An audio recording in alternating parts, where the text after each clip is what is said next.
piece me together, figure me out, solve my case, leave no doubt,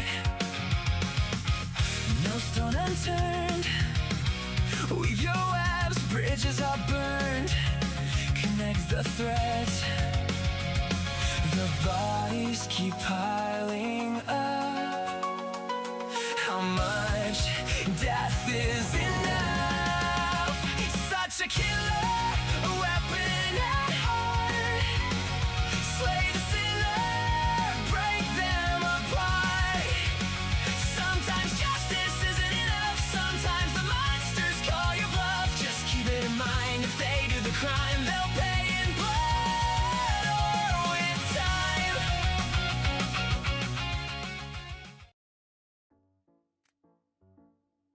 I think my opening statement for this trial is about ready. Don't tell Jamie I spent all weekend working on it, though. Hey, Ivani.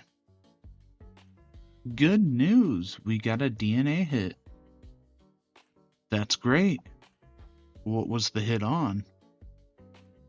There was a used coffee cup on the counter. The original detectives hoped it might have fingerprints on the handle or saliva on the rim, but test results were negative for both. But I had the handle tested for DNA and we got a hit to a male. That's strange. You'd think if there was touch DNA on the handle, there would also be fingerprints. One possibility could be if someone tried to wipe their fingerprints off the handle but left some skin cells behind. But we also frequently get no usable fingerprints just from people touching things normally. I noticed her kitchen was immaculately clean other than that coffee cup. That's true. You got a name? Henry Clay. What do you know about him? Not much. 59 years old. He has no social media accounts. His driver's license is current. It looks like he had a few different modestly priced apartments over the last 10 years. Criminal history? He's got a handful of older convictions for driving under the influence, but nothing serious. No history of violence. What else did you submit for testing? There wasn't much. I resubmitted her clothing, but that came back inconclusive except for her own blood, which we already knew. The door handle had been swabbed, so I resubmitted that.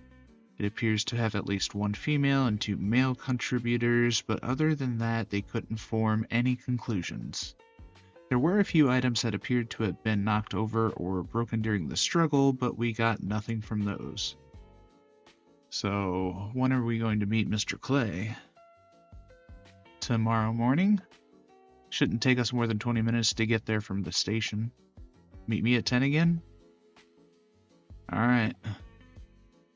And bring your goddamn gun this time. Yeah. No word on the tattoo, I guess? No word either way. Alright, well, thanks. I'll see you tomorrow.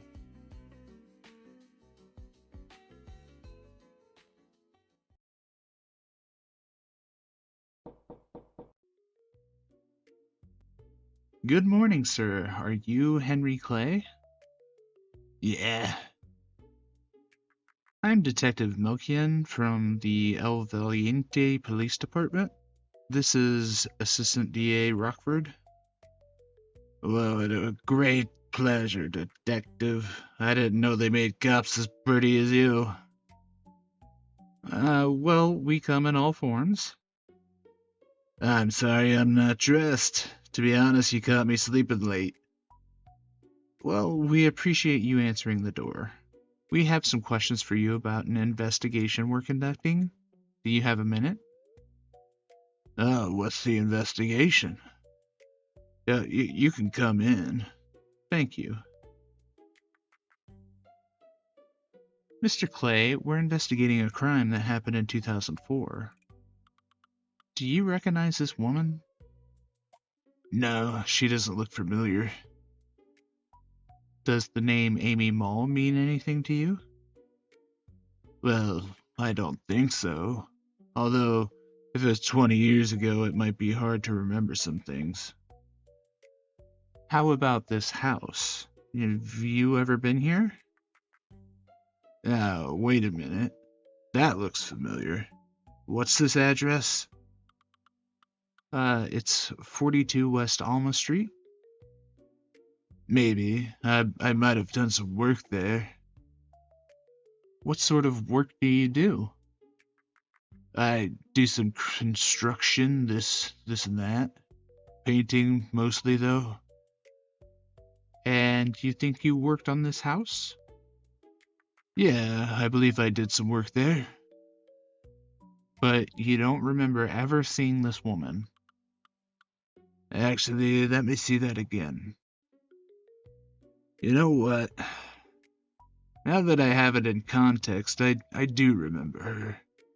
Yeah, I did some painting for her. Very sweet lady.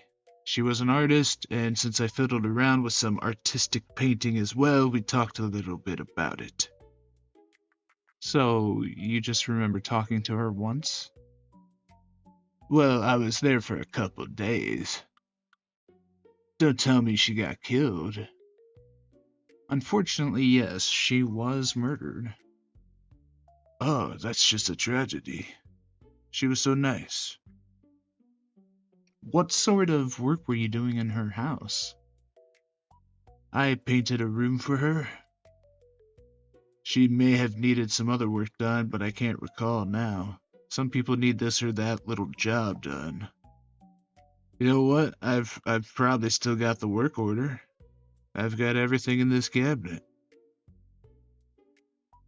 I need my glasses for this. Let me see. September 2004 was... Alright.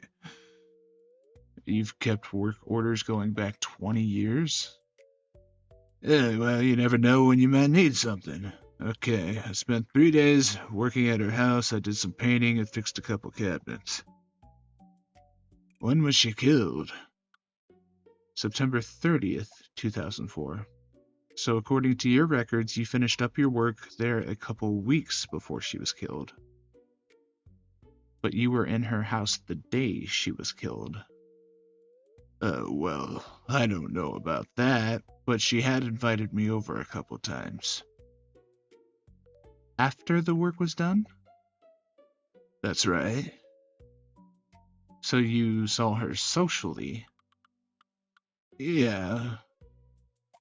Was it romantic? No, just friendly. Neighbors said they had recently seen a very tall Hispanic male spending time at the victim's home. Do you know if she was seeing any other men? A boyfriend, maybe? Yeah, I think she was. Did you ever meet him? Yeah, once or twice. What did he look like? A tall Latino guy. Do you remember his name?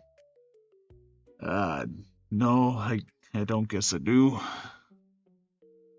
Can you remember the last time you saw her? No, I can't remember that there was a last time, but... No, I can remember that there was a last time, but that's about it. Were you sitting somewhere? In her living room, I believe. What time of day? I don't remember. Do you remember what you talked about? Well, probably art. Art like paintings? Yeah. Is that an interest of yours? Yes.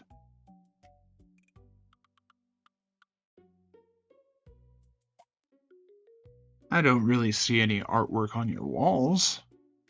No, I'm not an enthusiast. I probably only enjoyed discussing it with her because she was passionate about it. Do you own art supplies? No, I did try my hand at it for a while, but that was years ago. Do you remember whether this tall guy was there the last time you saw her? Well, to be honest, I'm not sure. I think he might have come by after. Did she have any other visitors while you were there? No, it was just us. How did you not know that she had died? I tried calling her a couple times after the last time I'd seen her. I never heard back from her, so that was that.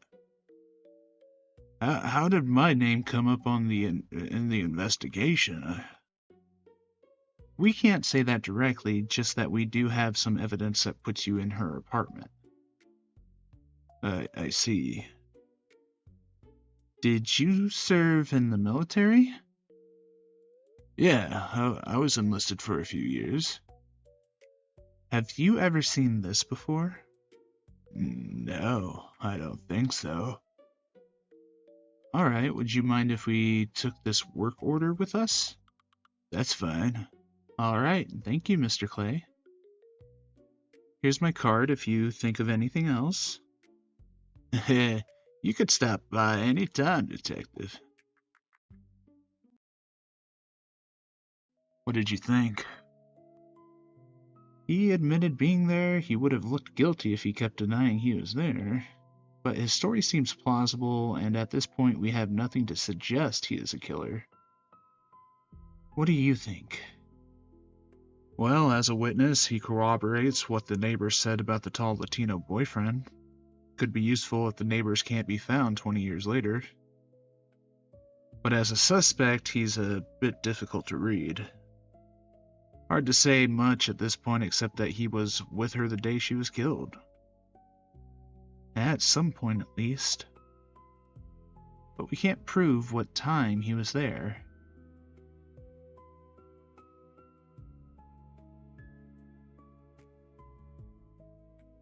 What about the fact that other than the dirty cup, the kitchen was immaculate?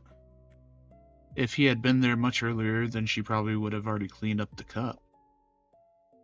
That's a good point. So it is possible he's our guy. There was no evidence of sexual assault, and there was a large amount of cash and jewelry still in the house, so it doesn't look like a robbery. So why would her painter kill her? Maybe she spurned his romantic advances and he was angry? It's also possible he leaves after chatting with her for a bit, and the guy she was seeing comes in immediately after and kills her. There were 2 male contributors to the DNA recovered from the door handle. Maybe the killer was jealous she was spending time with Clay.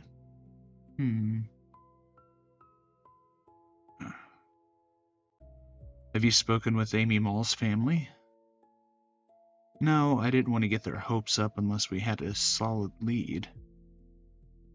Might be worth a call to ask again if they knew anything about the people she spent time with. You never know.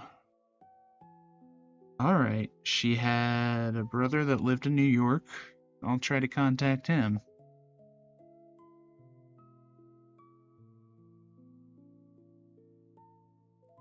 Well, I need to get back to the office.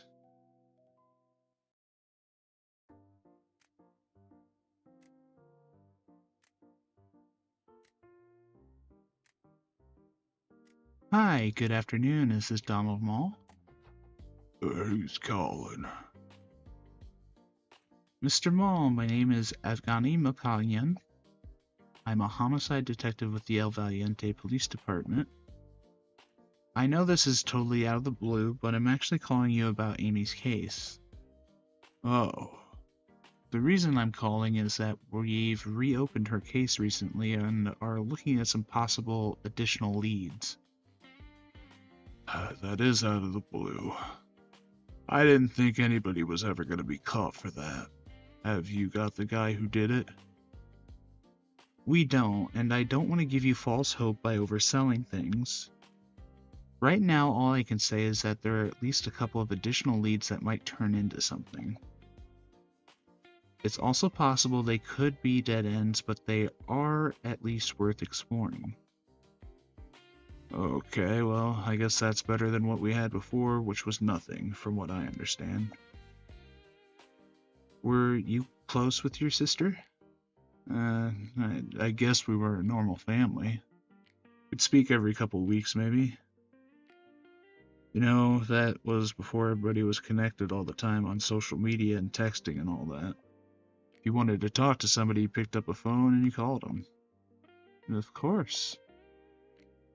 My understanding is that she was an artist. Yeah, she was. She was pretty good.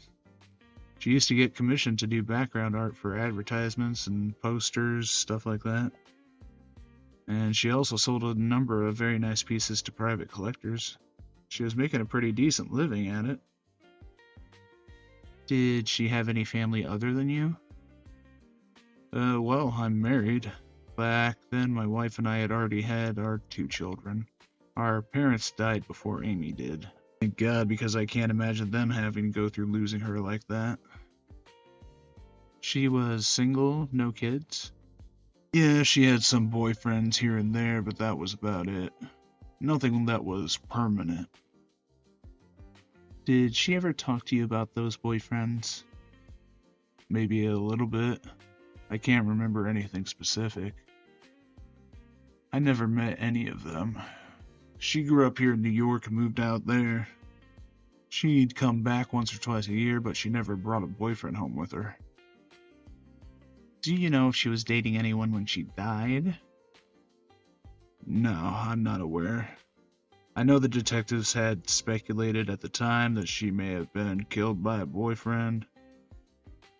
It's one theory. We do think that she was dating someone at the time, and we're working on identifying who it was. Is there anything you can tell me about people she may have been spending time with?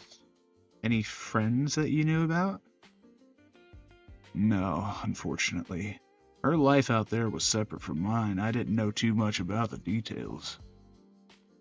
I see. There's been some talk that she may have been spending time with a tall Latino man. Do you know anyone who fits that description? No, not anybody that knew Amy, anyway. Okay, well, as I said, at this time we're just exploring some leads to see if they go anywhere. If we make any progress, I'll let you know.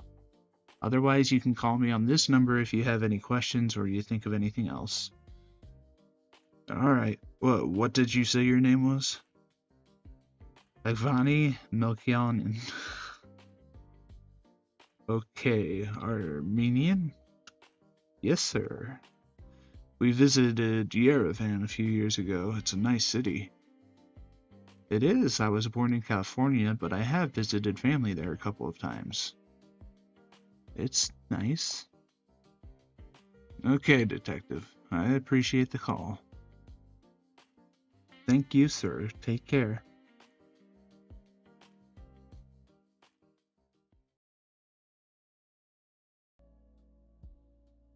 Good morning. We've been assigned here for trial. Good morning. The judge is waiting for you in chambers. Thank you. Is Vega not assigned here anymore? She is. She's out this week, but she'll be back for your trial. Damn, I thought I'd catch a break.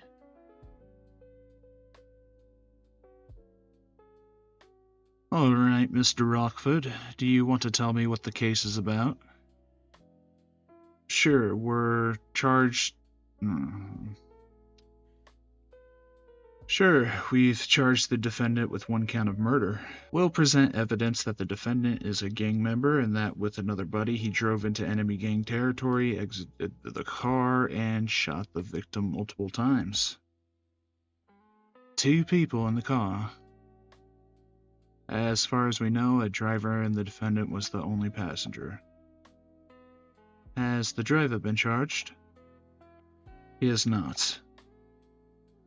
We believe we know who it was, but we haven't been able to gather enough evidence against him to file charges. Are you calling him as a witness? No. Alright, sounds like a pretty straightforward gang murder. In my opinion. Well, it's a little more overcomplicated than that. The victim had just killed the defendant's friend a week earlier. Is that your position as well? He hadn't been charged, but yes, we believe that he was responsible.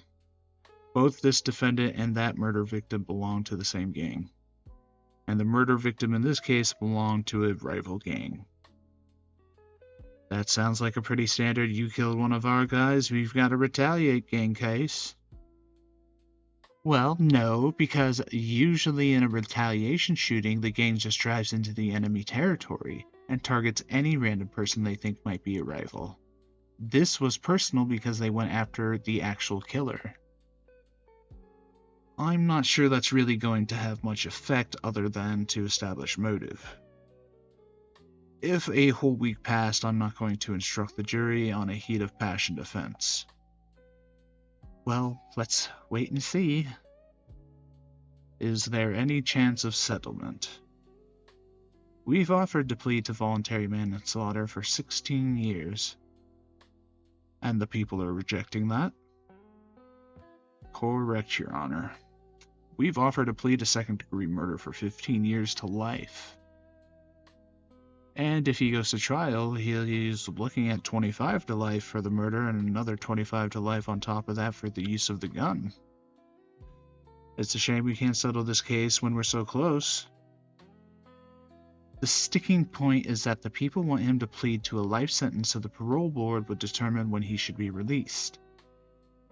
And we want a firm date when we know he will be released.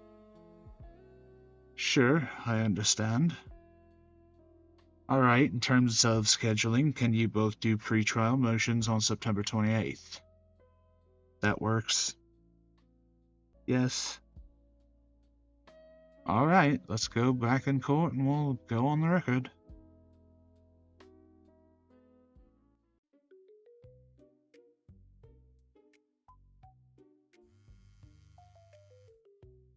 Hey, Sean.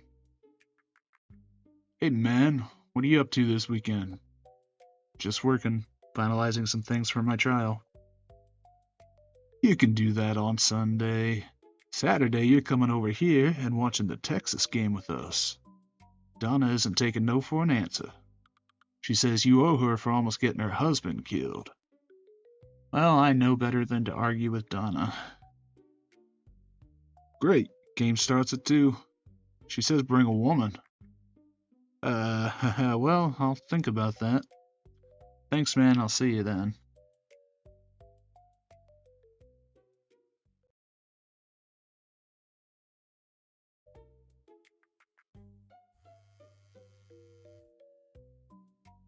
Detective Malkian.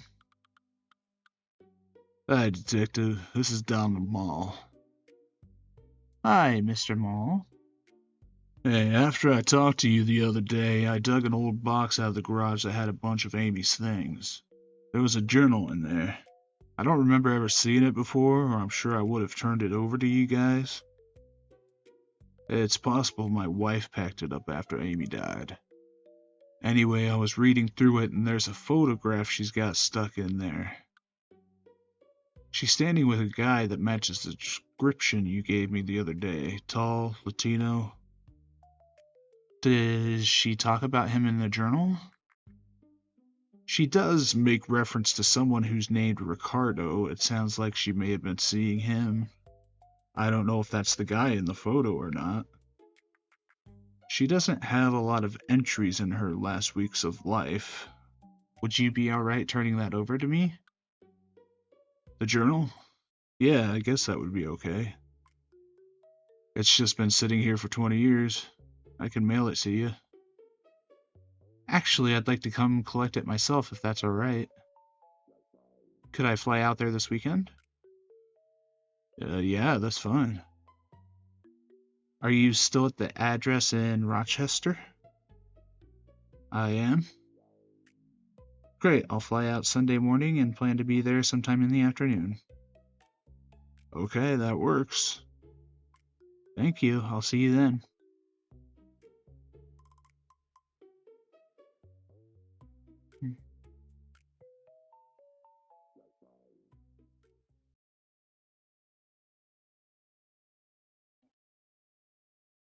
He's gonna know what you're up to. He won't have a clue. He'll want to go home after. He could take a lift. And leave his car here? He can stay here. He's crashed here before. Maybe he's really bringing somebody. We both know that ain't happening. Hey, man. Hey, guys. Where's she at? She? Who? I told you to bring a woman. Oh, right. Well, I didn't really have anybody to invite. Nobody to invite? Don't bullshit me. You know all kinds of women. I mean, I've got a few exes. Call Jamie. Oh, God, not you two. Come in, man. Don't make me set you up. You know all my friends are crazy. After Tanya, your setting up John privileges have been revoked. How was I supposed to know she had been convicted of domestic violence? Hey, do I smell Donna Lee's famous nachos? You do, and we're just about to kick off, so get comfortable. Where's Jerome? Actually, we wanted some adult time and a few drinks, so he's hanging out with Donna's mom the rest of the day. Sounds good to me. So how's Texas look this year? Not our best, but there's a reason. Not our best, but there's reason to be optimistic. We've got this true freshman quarterback that is just incredible. If he could stay healthy, he'll be in a If he could stay healthy, he'll be a Heisman candidate in a year or two. Hey Donna, isn't this the week your new exhibit opens at the museum? It is. We had a private opening ceremony this past week and it opens to the public starting Monday.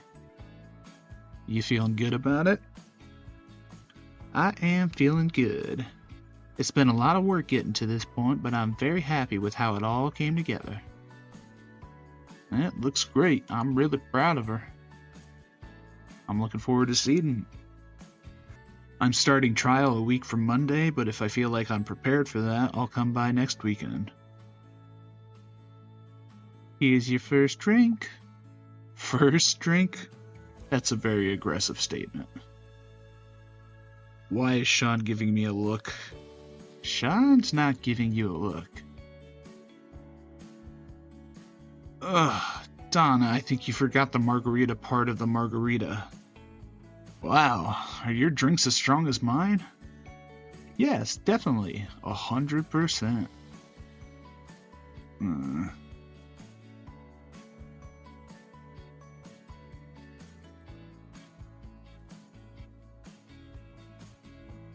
That's halftime. You were right about the QB. Kid is something. Yeah, I can't wait to see what he does over the next few years. Oh, I smell those brownies. They'll need to cool off for just a bit longer. But since we've got a minute,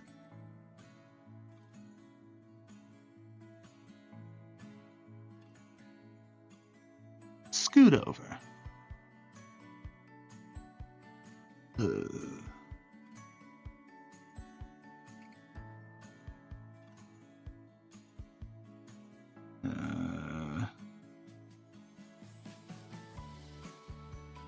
So weird right now. We want to talk to you seriously about your love life. What? My love life is fine. You haven't dated anybody since that court clerk. Yeah, and looked at how that turned out. That woman was crazier than a swarm of rabid bats. You've dated lots of other nice girls. You know there are plenty of good women still out there. John, you could have been killed the other day. You spent all these years married to your work, and I know you're passionate about what you do. But I also know that more than anything else in the world, you wish you had a family of your own. I don't want you to die with your career being the only thing that you spent your life doing. Eye contact, come on, you're not avoiding this. You could be a great husband, you could be a great dad if you want that. But you need to make some changes, or next thing you know, you'll be 60 and still a sad old bachelor. Come on, I'm 35. I've got plenty of time. What about Jamie? Oh, God, here we go again. What? Sean was giving me this the other night, and Lewis before that. Maybe you should be listening to all these people who are obviously smarter than you. Okay, seriously, no joking right now. What's wrong with Jamie? Nothing's wrong with her. She's one of my favorite people in the whole world. She's a very good friend. She's the closest thing I have to a little sister. Bro, have you seen her recently? Look, I get it. I know that there was a time when she was just a little kid to you. But in case you didn't notice, she grew up and that little girl has a pair of bazongas on her chest now. She's gorgeous, super smart, fun. Oh, and by the way, a little added bonus, she's rich. You can't tell me that you haven't thought about dating Jamie. I really don't want to have this conversation. Seriously, tell me why you wouldn't date her.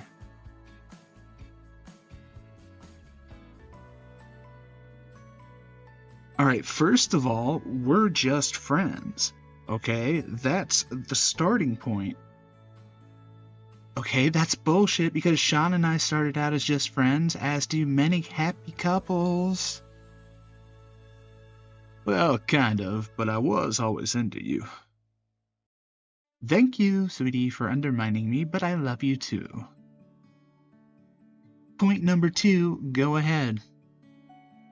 Look, when I met Jamie, I was 14 and she was 6. She was just a little girl and she was Trevor's little sister. And when I was 20, she was just 12. When I was 24, she was still only 16. And then she turned 18 and she was off to college and I hardly saw her anymore. And then she was in law school, and then she was clerking for the Court of Appeals, and then the Supreme Court. And even when I'd see her from time to time, the dynamic to me was always that she was just a kid. And then a year ago she came back and all of a sudden she was a full-fledged adult with the same career as me. And yeah, in the years since she joined the DA's office, it's been nice. We've spent a lot of time talking in the office and we've come to have an adult dynamic in our relationship that we never had before. But still, up until now, she's always just been a kid to me. So that's reason number 2. Okay, also bullshit, but we'll get it back. No. Okay, also bullshit, but we'll get back to that. What else? How about the fact that her parents think I'm a pedophile? You know what? I've heard that story directly from Trevor, and you have always blown that incident way out of proportion. So that is not even close to being a valid objection. Agreed. Objection overruled, counselor. What else? Is there a reason number 4? What? Come on, don't make me say it. You know who her parents are, what her family is. I mean, she's a Carrington. You know where I come from.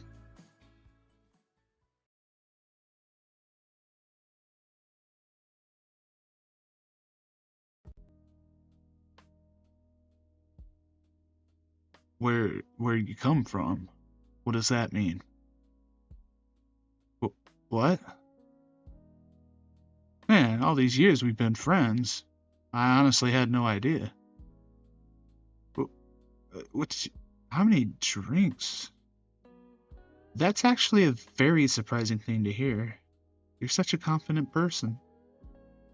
Yet you're carrying around these feelings of inadequacy because of your background?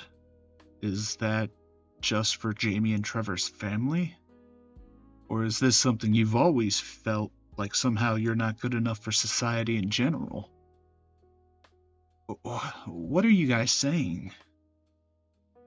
Man, I'm sad. Are you sad? I think I'm about to cry. I really wish we weren't talking about this.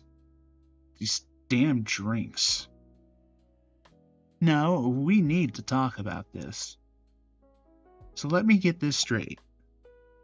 You grew up basically an orphan. Your foster families didn't want you, according to you. You ended up living homeless on the streets of El Valiente. Despite that background, you graduated from college and law school and made yourself into one of the most respected trial attorneys in the entire state of California. Oh, and along the way, you were the #1 ranked college basketball player in the country.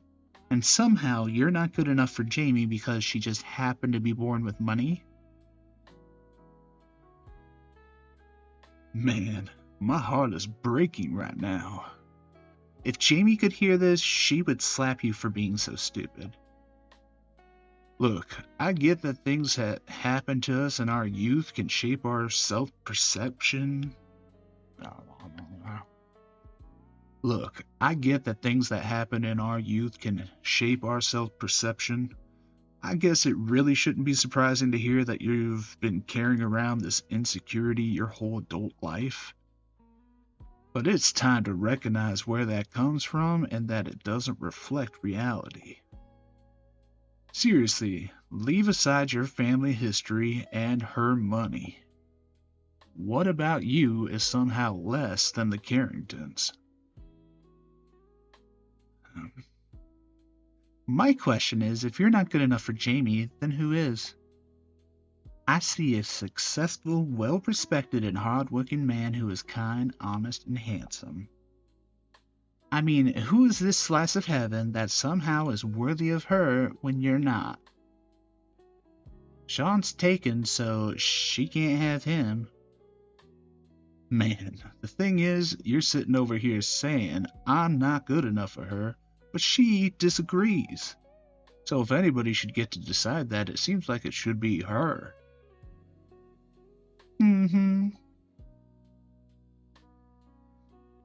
Look, let's get back to this she's my bro's little sister. I get it, your history with her is that she's someone who is off limits and it's probably hard to adjust your mindset. But I've seen you guys together and I believe that you feel something for her. You're just too scared to admit it, even to yourself. So I'm gonna do something for you because I love you. You smell those brownies? Yes, can we please get to the brownies? You cannot have a brownie until you promise me that you will take Jamie out.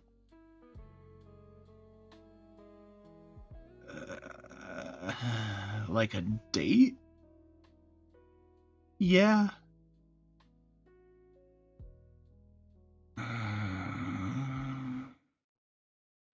Donna, that is a real bad idea. It would send the wrong message that I'm interested in her romantically. Well, just do something casual that two friends would do. I just want you to spend time with her alone, outside of work, so you can see what it feels like. What does she like?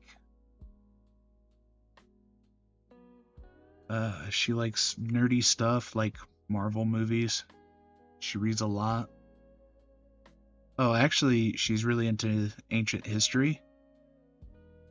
Oh, why didn't you lead with that? Here's what you do. You tell her about my new exhibit and tell her that I've offered you a personal showing. You knew it was something she'd be interested in and you're inviting her to come with you. Tell me what's wrong with that. At worst, you're doing something nice for your friend because you're taking her to do something she likes. And at best, you jump her bones. Oh. Brownies, I know you can smell them. Alright. Aw, give me a hug. Alright. I knew you'd get there. Ugh, man, she is good. This is a woman who gets what she wants. But she's got your best interests at heart. Seriously, man. If you're not into Jamie, that's fine. Donna and I will never bring it up again. We just want to give you a chance to be honest with yourself about your feelings. We don't want fear holding you back. Here you go, you've earned these. Thank you. You're welcome.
Hey, did you get that journal?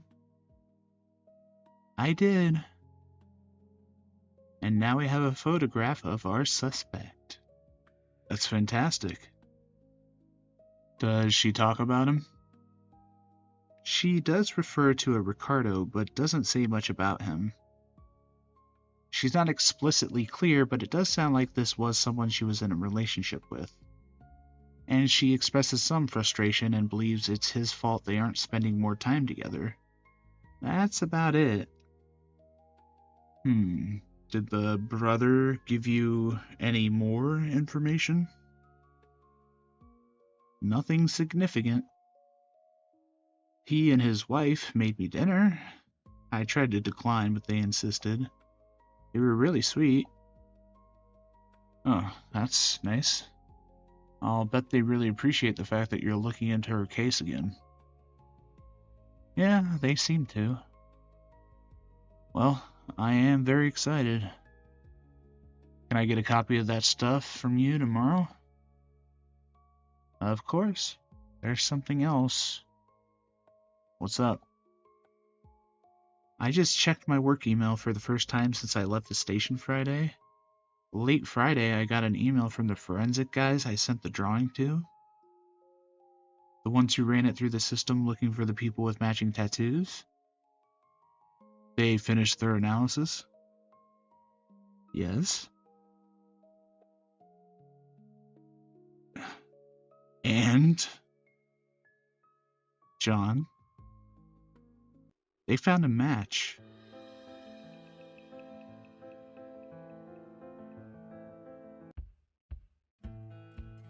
Ugh, I hate math. How come I need to know slope-intercept form anyway?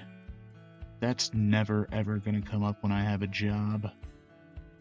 It's not like I'm gonna be an engineer or something. They should let you choose if you take algebra or not. Man, I'd be out of there so fast. I hope at least Shelly is making that pasta again tonight. That stuff was the bomb. Hey, Max! Come here, buddy. I missed you too. Show me that tummy so I can scratch it.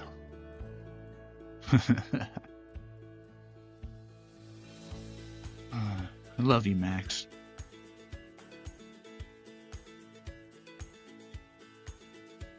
Is that the social worker's car? Why is she here?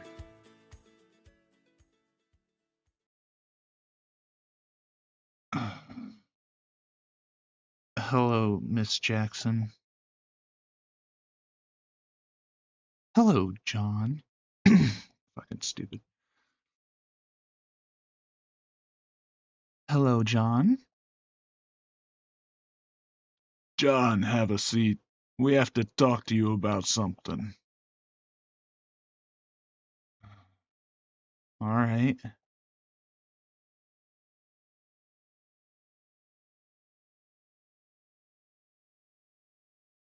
What's going on? Shelly is going to have a baby. She's due in about 6 months. Oh. Uh, that's awesome. It will be like having a little brother or sister.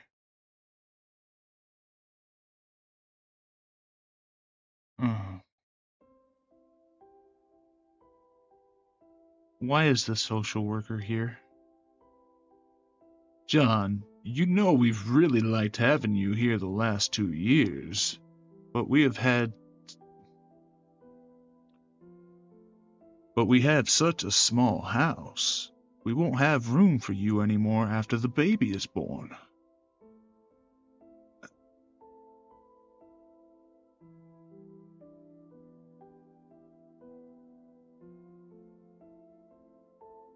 It'll be all right, John. I found a new family for you to live with.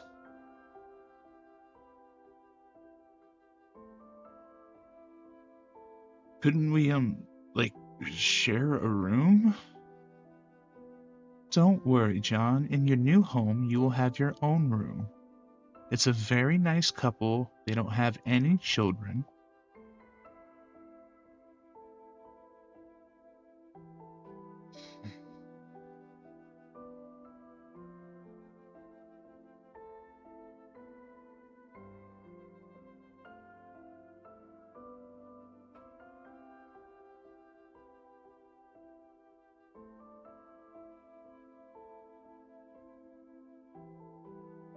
Max, come with me?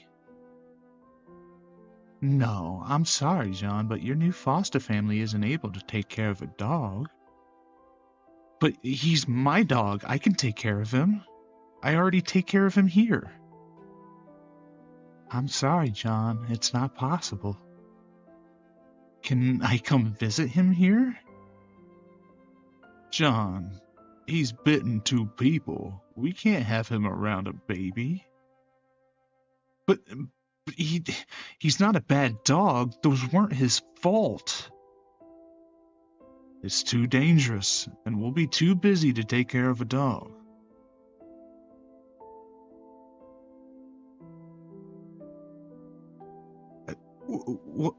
What's going to happen to him? We'll take him to the pound. I'm sure they'll find a nice family for him to be adopted by.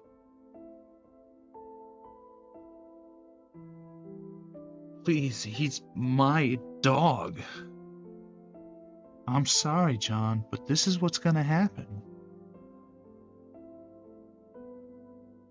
When am I leaving?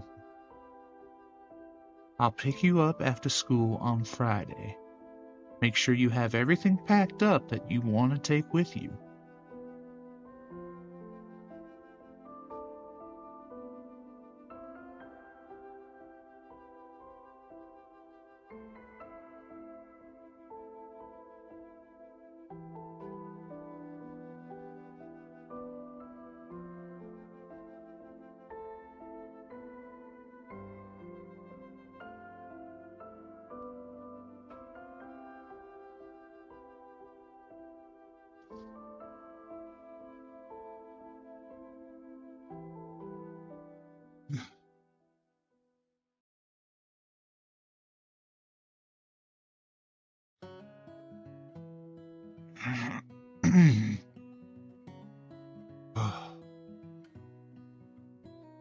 Arnold Schwarzenegger once called the euphoric pump you get from lifting weights better than sex. That's a tough one. This is a pretty incredible feeling, but I also really like sex. Let's just call it a tie. On the other hand, no one ever said you can't have both. Looking good, Gina. Big weekend for the case. Ivani's tattoo idea was good, but it had always been a long shot. But it actually worked. I really hope this guy with the tattoo is who we think he is. And I hope he's willing to talk to me about my father. This could be the first time in my life that I'd be talking to someone other than my grandfather who actually knew him. We definitely caught a huge break. But it is unfortunate that he turned out to be a convicted murderer.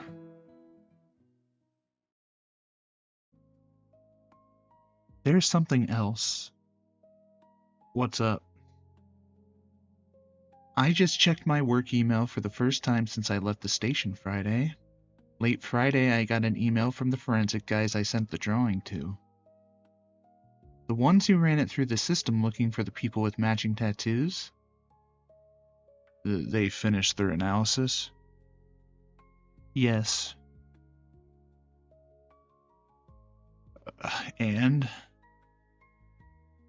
John? They found a match. Wait, it's not the boyfriend? No.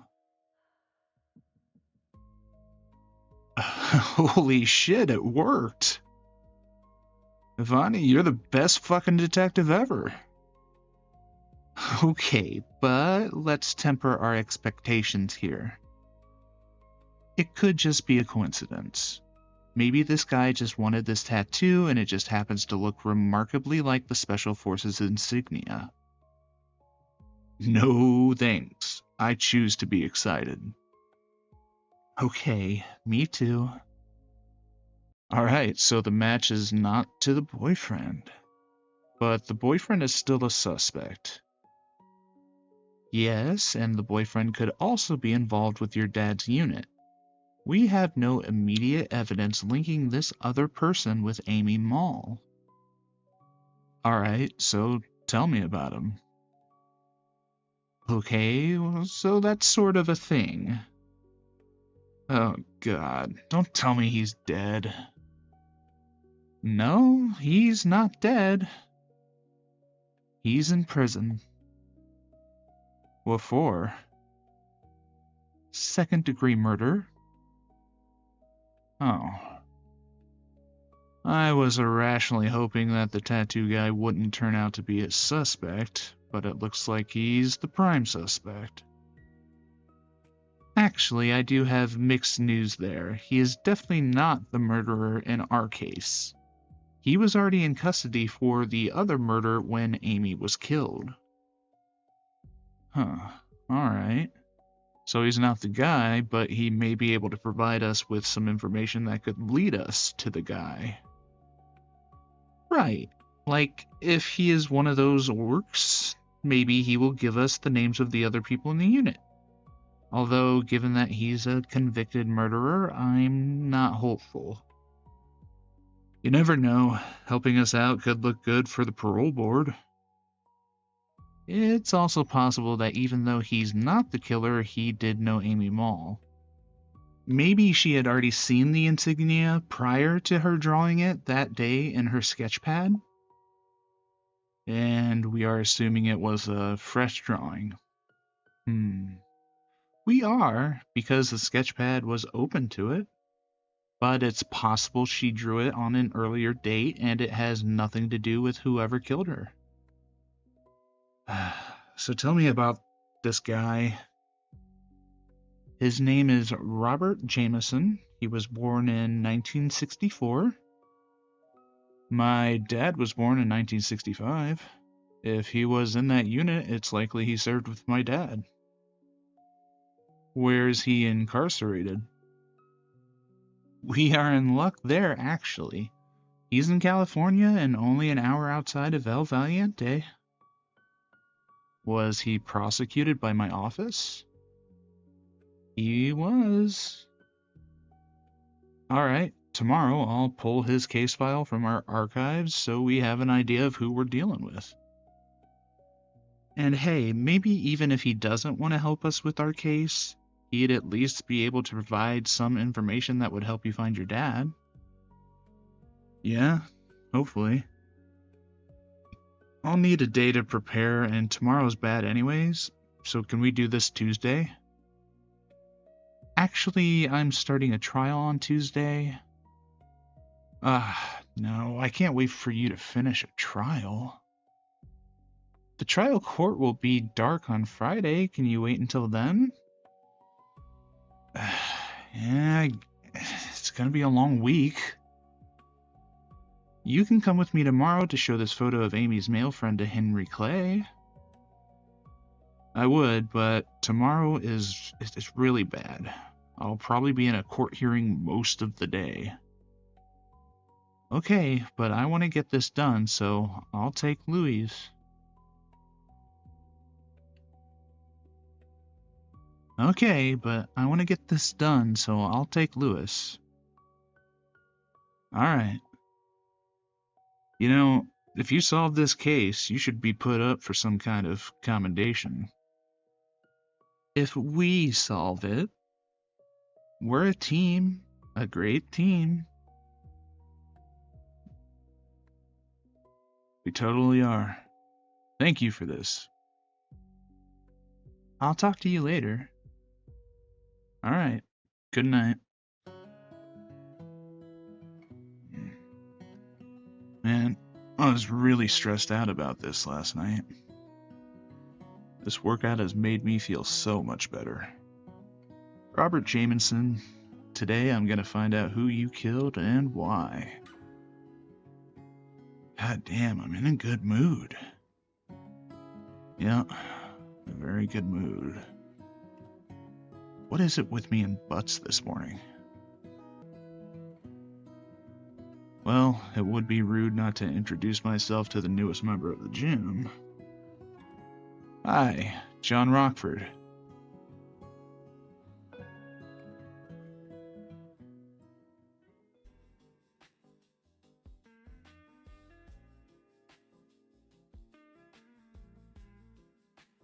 Ready to go when you are. Give me 2 minutes. Thank you for coming with me to do this. It's the kid that should be thanking me. He begged to be on this case and now I'm subbing in. He's been helpful. He's had some good ideas.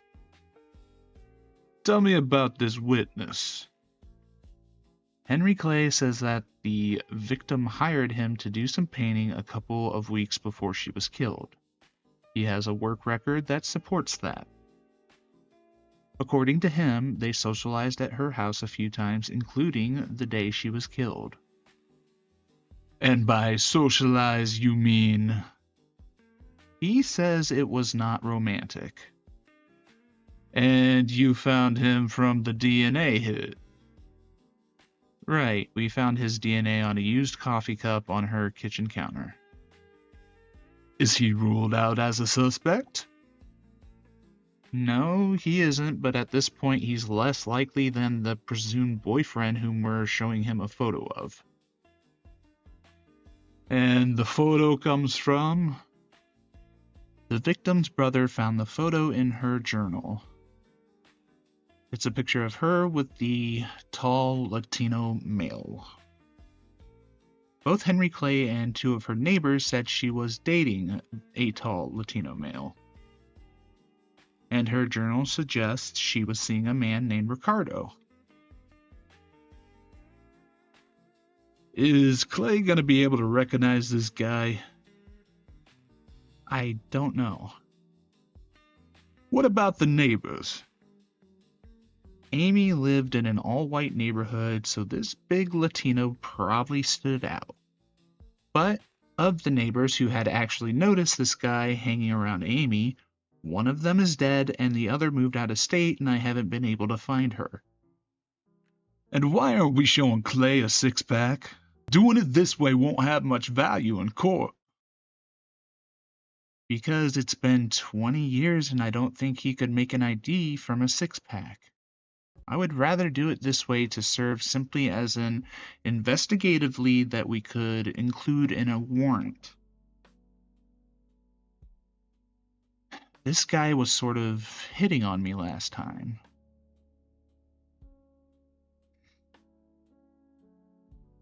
Sometimes it can be hard for a female officer in that situation, because you're worried that if you offend the witness, then they'll be less likely to cooperate. Well, if he needs to be put in his place, I'll handle it.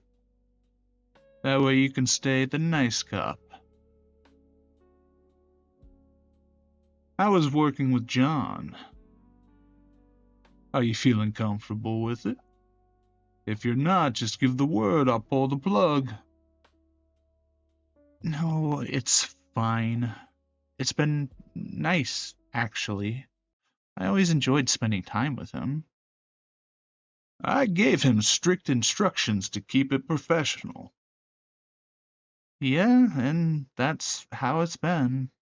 He's been very professional, and so have I. It's not a problem, and I think we both understand that we're just friends now. All right. Glad to hear it. I really would like to see him settle down, but I've just lost faith that that is ever going to happen. I even suggested he try dating Jamie. Really? What did he say? He said he's not interested. That was the end of it. But would he tell you if he was interested in her? I don't know. You know how he is, always keeping things to himself. I do know. That's why we broke up. Don't be too hard on him there. He's like that with everybody. I thought you guys were close. Doesn't he talk to you about stuff? No. No, even back when he first came to live with us, I could tell how closed off he was. At first, I thought he was just uncomfortable with this new situation. But after I learned more about his background, I realized there was a deeper problem. You need to understand. The theme of his life up until that point had been abandonment. I couldn't blame him for being wary of us. He never really explained to me how he ended up homeless. I think it was his way of protecting himself. His first two foster families had turned him out. He was just so afraid of that happening again, he was willing to just tough it out on his own. And we really thought we'd be able to help him. You did help him. We tried, but... Well, my wife was a very special woman. She was tough, but very loving, the kind of love that doesn't ask if you want it or not. And that was what John needed, someone who didn't give him a choice. Carmen just said, "You're a part of our family now, like it or not." How was he with her? Oh, I think that she could have changed his whole life. Even just in the 3 months they had together, I could see him opening up to her. I really do think that he cared a lot for her. But that just made it so much worse for him when she died. You know, he was the one who found her. Just like he found his grandfather. Laying dead in the kitchen when he came home from school. There was no coming back from that. That's when the walls went up permanently. To tell you the truth, Ivani, if I would have known that's what would happen, I might have just left him in that alley. He was already broken when I found him, but after that, he won't let himself ever feel that kind of loss again. That's why he keeps all of us at a distance. It's safer for him that way. And the great tragedy of John Rockford is that the thing he wants most of all is also the thing he's most afraid of. He said he loved me, and I abandoned him too. But he never talked to me. I always felt like there was this space between us that he had no interest in filling. It was like we had 8 months of second date conversation, and I never understood why. I felt like he just wanted to have someone to spend time with, but it could just as easily been me or any other woman. Ivani, you had to make the choice that was best for you. I can only imagine how frustrating it must be to be in a relationship with John. And if you broke up with him because you doubted that he loved you, then you were probably right. I just don't know if he'll ever allow himself to really love someone ever again. He wants to, but when you put up those kind of walls as a child, it's hard to undo that kind of psychological damage. Do you think he's gotten any better since we broke up? Maybe. Maybe he has. But the final barrier is still there. And I don't know what the catalyst would be to tear it down.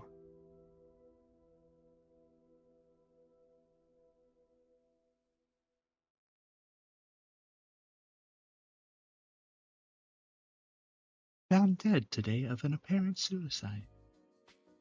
Dr. Alex Lebedev, 52 years old, has received the state's highest honors for his research in nuclear science. A statement from the Ministry of Science said the doctor's work was critical to... Yeah. State media is announcing it now. I've got it on. Okay. Their media is calling it a suicide, but does that... Okay, their media is calling it a suicide, but does their government actually believe that? They have no reason to doubt our narrative. Our preparation for this job was meticulous. His wife discovered his mistress and she was going to leave him. He was distraught. One single gunshot wound with muzzle burn on the temple. Gunshot residue on his hand. Jesus. Not only did you kill him, first you made him miserable and then you left him with the legacy of a coward.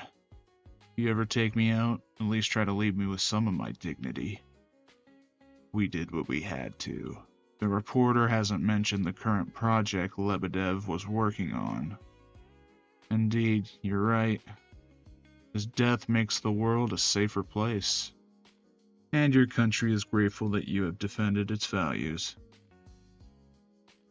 Don't blow your smoke up my ass. No one back home is waiting to pin a medal on my chest.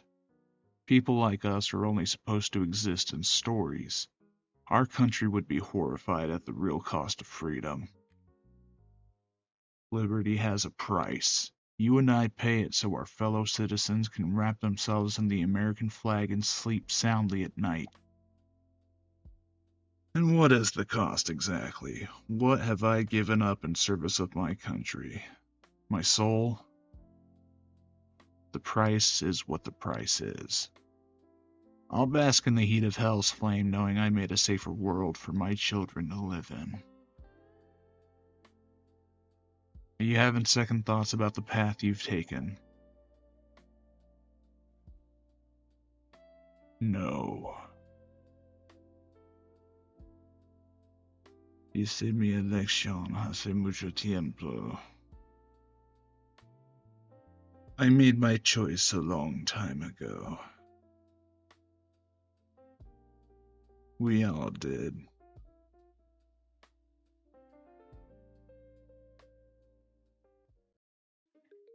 Well, hello, detective. I knew you wouldn't be able to stay away. Hello, Mr. Clay. This is Lieutenant Villatoro. We just need a few moments of your time if you can spare them. I told you, detective, you're welcome here anytime. We don't have to talk about the case. You can just stop by. Mr. Clay, I'm the detective supervisor, and I'm gonna be blunt with you. This is an open homicide investigation. We don't know who murdered the victim, but it's possible you saw the person who did it.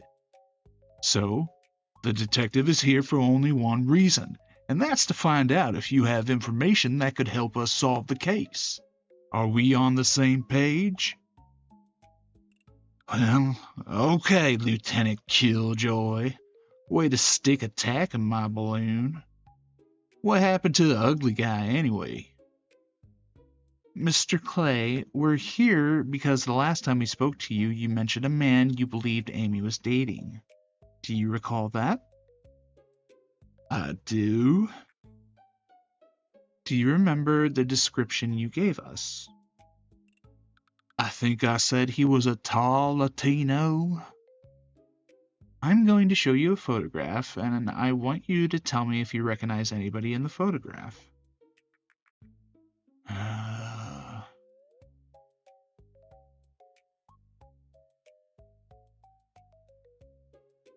I couldn't say. So you don't recognize anyone? Well, that's Amy. The guy, I'm not sure. You know, I only saw him a couple of times, and it's been 20 years. I understand, sir. Does the name Ricardo ring any bells for you? Ricardo? Ricardo. No, I just can't remember.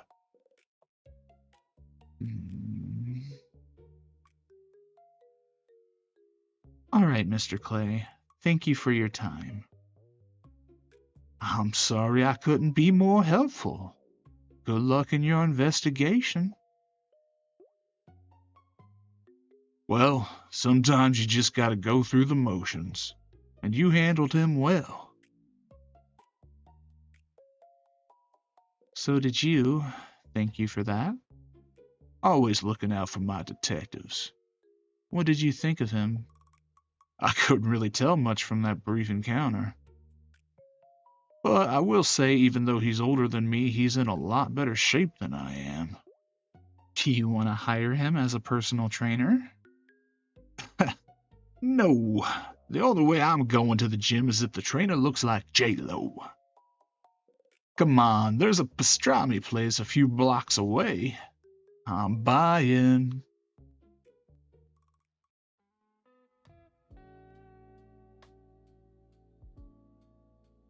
My God. We didn't know he was already locked up when Amy was killed. Robert Jameson would be our prime suspect. Victim's name is Rachel Cross, killed November 2002.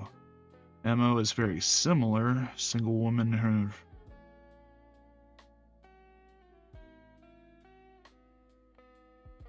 The MO is very similar. Single woman in her 30s beaten to death. Assailant used only his fists. Jameson has a tattoo that matches a drawing found at Amy's murder scene. What the hell? Did my dad's unit train a bunch of guys to beat women to death? The evidence against Jameson was strong. Jameson was married, but was having an affair with the victim. Police recovered some of his clothes from her home, along with a toothbrush and a hairbrush that had his DNA. Surveillance camera across from the victim's home captured him leaving shortly before a neighbor found her beaten to death. The jury convicted him of murder, but they didn't find it was premeditated, suggesting it was a spontaneous rage killing. The judge sentenced him 15 years to life. He's well past his parole eligibility date, so evidently the parole board doesn't believe he's suitable to be released. bad conduct in prison, most likely. I'm starting to doubt whether this guy will talk to us at all. All the things that had to happen just for the stars to align so we could find this guy. And now he may end up being a brick wall dead end. I'm tired. It's only 7:15, but I think I'll go home early. I think Jamie is still here. She picked a jury in her incest case today. I don't want to bother her while she's in trial. But maybe it would be okay if I popped in to see if she'll be done by the weekend. If so, then I can invite her to the museum like I promised Donna. It'll just take a minute. I'll be in and out 60 seconds. No, I disagree. Team Captain America was way stronger than Team Iron Man. How can you even argue that? Because look, Team Cap had a goal, right? Goal was get to the Quinjet and leave. Team Iron Man had a goal too, stop Team Cap from leaving in the Quinjet. Team Cap succeeded its goal. Team Cap succeeded in its goal, Team Iron Man failed. Therefore, Team Cap is obviously superior. You're looking at just the outcome. And the fact is that the screenwriters decide the outcome they need to advance the plot. But if you had an honest fight, then looking at just the power levels of the two teams, Team Iron Man would have to win. No. We both saw the fight. It was very evenly matched. And when Ant-Man becomes Giant Man, he's now the most powerful combatant in the field. The only reason it was even a battle is because Team Iron Man was holding back. They weren't going to unleash their full arsenal and kill their friends. Iron Man, War Machine, and Vision all on the same team. Iron Man and War Machine alone could probably have taken down the entire Team Cap. There's only so much that Captain America's gymnastics can do against missiles, and Captain America himself called Iron Man Earth's best defender. Well, but you're forgetting about one important member of Team Cap, Scarlet Witch. In Multiverse of Madness, when she finally powered up, she wiped out the entire Illuminati by herself. She wasn't powered up during Civil War. Okay, remember in the comics where she literally rewrote reality so that mutants were at the top of the social caste system? If we're talking about people not holding back, she could literally snap her fingers and evaporate Team Iron Man. No, first of all, in the comics she rewrote reality accidentally when she went nuts. She didn't have good enough control over her power to actually pull that off intentionally. And second, we're talking about the movie versions, not comic versions. In the Marvel Cinematic Universe, before she got her hands on the magic book and powered up, she was stretching her limit and creating the WandaVision town. I haven't seen WandaVision. How did you understand anything in Multiverse of Madness if you hadn't seen WandaVision? I pieced enough of it together. We need to get you a Disney Plus account. I don't have time to watch television. In the time we just spent arguing, you could have had the... In the time we just spent arguing, you could have almost finished the first episode. For your birthday, I'm going to get you a Disney Plus subscription, and you'll have to watch it so you don't hurt my feelings. You're very manipulative, aren't you? It's for your own good. I'm sorry, I've been in here distracting you when you're giving your opening statement tomorrow. It's okay. I've practiced it like 6 times now. There are diminishing returns to practicing it again. And I spent the weekend organizing my exhibits and getting my scripts ready for my witnesses. I honestly feel completely prepared. Is the victim testifying tomorrow? Yeah, opening statements will be in the morning, and she'll be my first witness in the afternoon. I'll pop in if I have a few minutes. Yeah, come on by. Will you be done by this weekend? Yeah, I think we'll probably be giving closing arguments on Friday morning. It isn't a super complicated case. Do you remember Sean's wife, Donna? Yeah, sure. You know, she's a curator at the Museum of Ancient History. Over the last couple years, she's been putting together a new exhibit on ancient Egypt. Today was the first day it opened to the public, but she invited me to come by Saturday for a personal showing. Oh, that sounds really interesting. I thought you would feel that way, which is why I also thought you could come with me. Really? Yeah, that sounds fun. Is it okay with Donna? Donna has already given approval. I'll pick you up earlier so we can visit the rest of the museum, and then we'll do the new exhibit. I'll let you know what time. Great, thank you. It's my pleasure. Anyway, it's almost 8. I'm gonna go home. Are you? I'll leave in about a half hour. Go ahead. Alright, good night, Jamie. And good luck tomorrow. Thank you. Good night.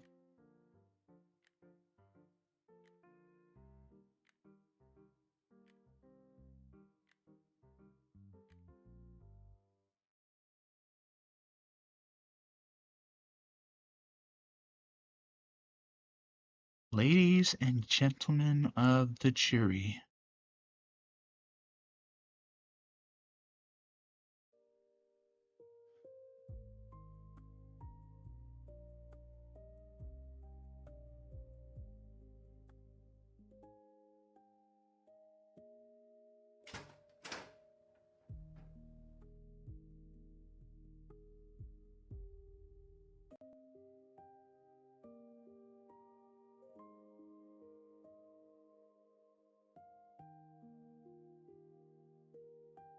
Good afternoon, young lady.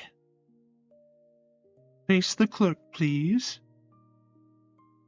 Raise your right hand. Do you promise to tell the truth, the whole truth, and nothing but the truth, so help you God? Yeah. All right, take a seat. As this witness is a minor, she will be identified only by her initials. What are your first and last initials? Um, Young lady, what are your initials? Oh, KB.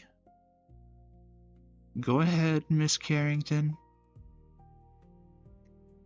Are you nervous about being here today?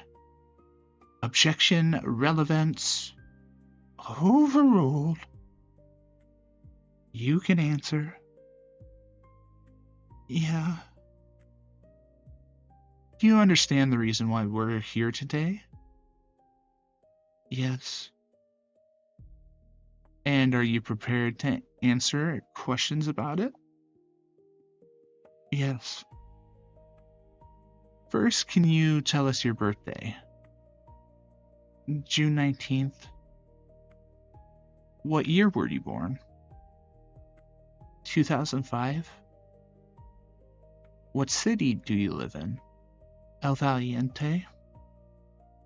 And who lives with you? Well, my mom and my older brother and my dad before he got arrested. How old is your brother? He's 2 years older than me. Do you see any of your family members in court? Yeah. Who do you see? Oh, my brother is in the back row. Okay, anybody else? My dad? Where is he sitting? Next to his lawyer? I need you to point at him. Can you do that? Indicating the defendant.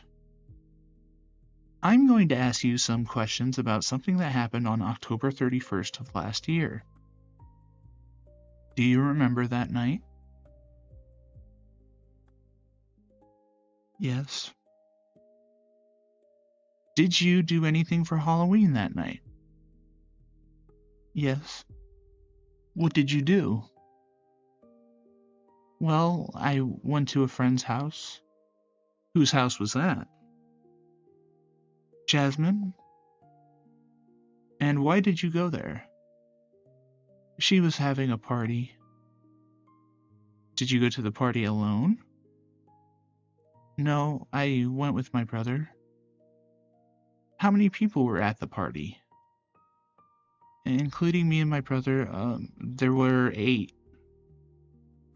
Were Jasmine's parents at the party? No, they were out of town. Was there alcohol at the party? Yes.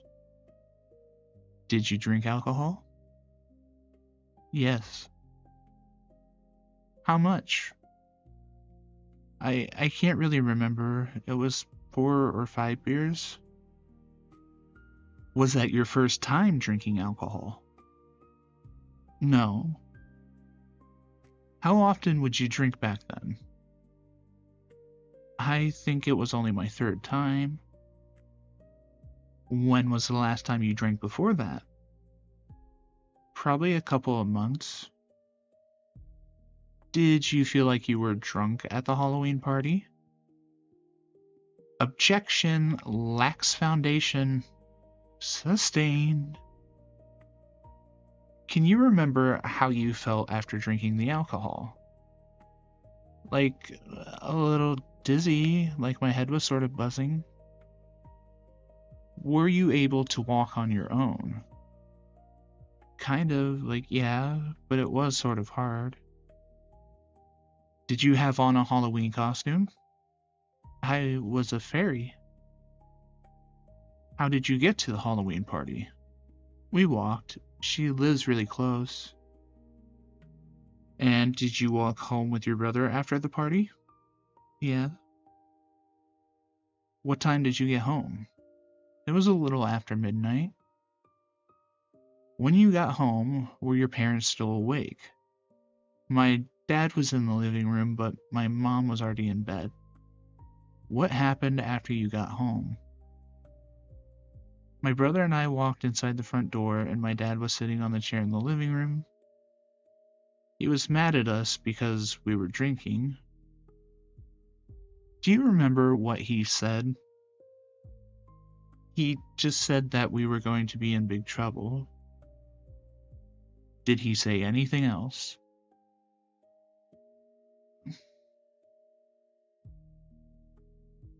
He told me I looked like a slut. Did you say anything to him? No. Did your brother say anything?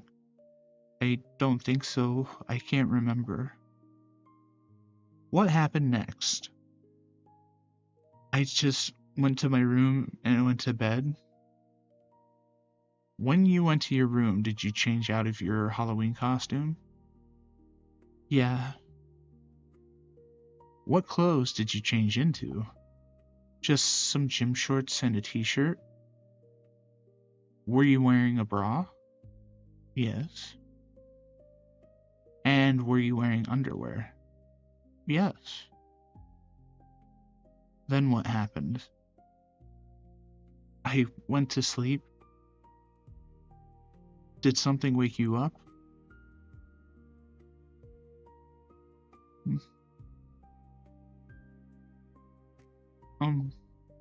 My dad.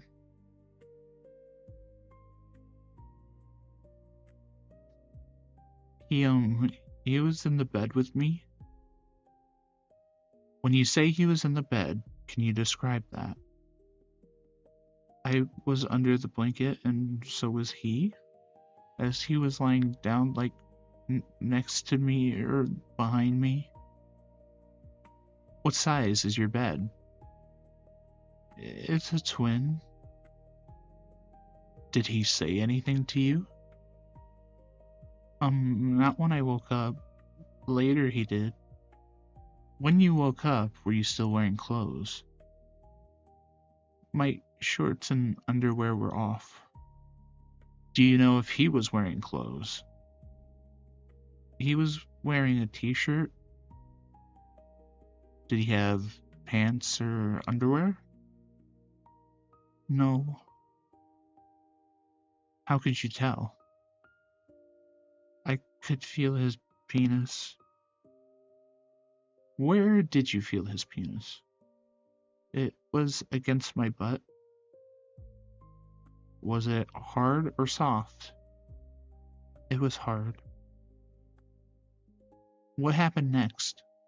He started kissing me. I could kill this man right now. Where did he kiss you? On my neck and the back of my head. And what did you do? I said, Dad, what are you doing? Did he respond? He told me that I was drunk and that I was dreaming and I should go back to sleep. Did you say anything else? No. Big brother isn't doing so well either. He looks like a bomb with a lit fuse. He could jump across the bar and be on his dad before the bailiff could get to him. How did you feel while this was happening? Really bad? Bad how? I was afraid. And I felt like sick. Did you want your dad to touch you like that? No. It was disgusting.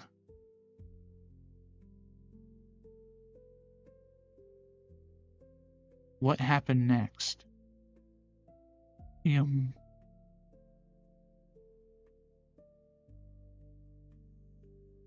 had sex with me.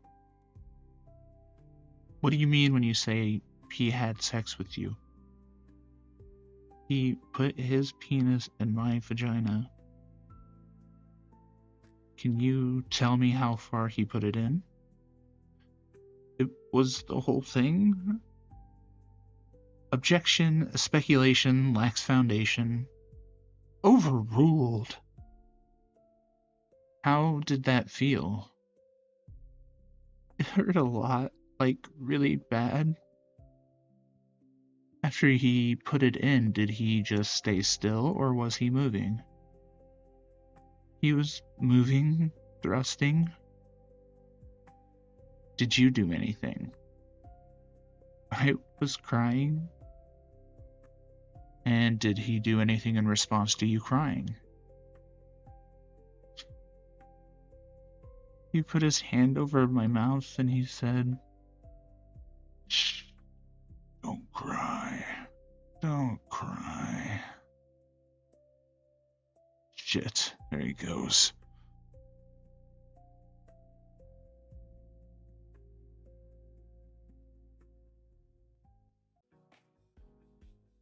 I'm gonna fucking kill him. Hey man, you doing alright? No, not at all. You look like you're about to jump over that railing. Why not? He would deserve it. Yeah, he would. But would your sister? Huh? How do you think your sister would feel if she saw you do that? She'd be happy.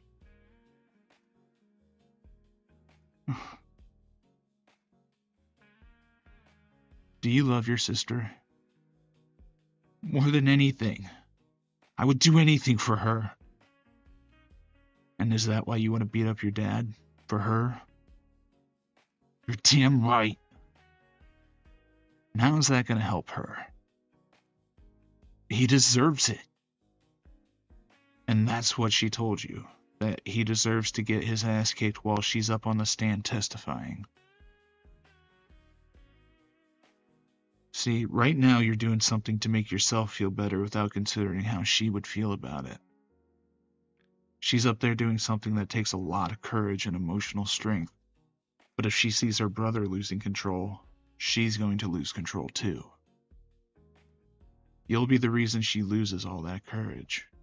And the defense attorney will tell the judge that you just prejudiced the jury against her client. So the judge might decide the trial has to restart with a new jury, and your sister will have to go through all of this all over again. You getting revenge is not what she needs right now. Right now, she needs to be able to look out and see her strong, stalwart brother helping her get through this. Can you handle that? They better convict him. If they don't, I'll kill him the second he gets out of jail.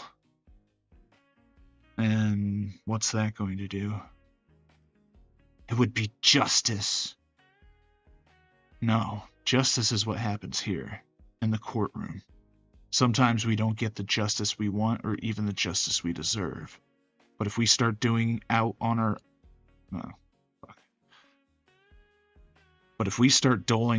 own justice on the streets, then we make ourselves into the thing we think we're fighting against. Killing him wouldn't make me a molester. No, but it would make you a pretty serious criminal. And you'd be arrested and face your own trial for murder. Where would that leave your sister? If the jury walks your father, your sister is going to need you. And if you get arrested, then your sister would have lost her biggest supporter just at the time when she needs him the most. Did your sister tell you to kill your father if they lose the trial? No. So it sounds like you're making the decision for yourself, doing what's gonna make you feel better. I know this is a bad moment for you, and I'm sure you're probably saying some things in anger that you would never actually follow through on.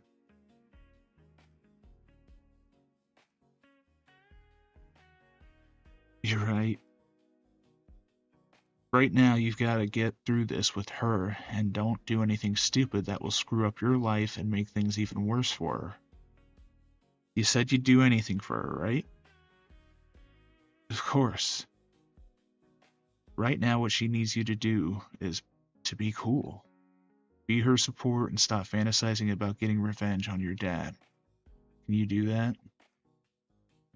Yeah, I can do that. Alright, take a deep breath for me. And let it out. Good. Are you calmed down enough to go back in? You're a good brother. I could see that. Now go be the man your sister needs you to be.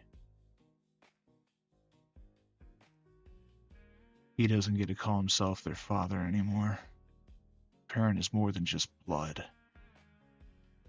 No real father would ever put his children through that.